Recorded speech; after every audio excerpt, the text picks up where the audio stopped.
চারটা ভাত খাইবার লাগে কতটুক কষ্ট করা লাগে বিদেশ না আইলে বোঝা যায় না। আমি বর্তমানে এক মেইলর দ্বারও আছি, কাঠর মেইলর, যেটা কুন্দা সিরানি হয় ওটা মেইলর দ্বারও আছি। আর চাইয়া দেখো খাম শেষে বর্তমানে অন্তাকে তোরা খড়ি লইয়া যাইয়ার কারণ রুমো গিয়া চুলার মাঝে রান্দিয়া খাইতে লাগবো।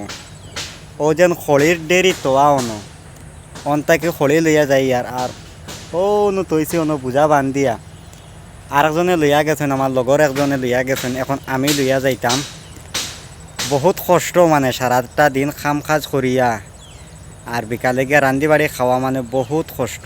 এই খড়ির বুঝা খান্দ দেখে কিতা বাবরায় মনে মনে বাইরে দিন শেষে ওলা মেহনত করতে লাগে, সারাটা দিন মেহনত করার বাদেও ওলা খড়ি বইয়া নিয়ে নিজে রান্ধিয়া খাইতে লাগে। ও দেখরাইনি আমার বিল্ডিং, ও একবারে 3 তলার উপরে থাকি আর ওখন বইয়া গিয়া সব উঠাইয়া হনো নিয়া রান্ধিয়া বাড়ি খাওয়া লাগবো।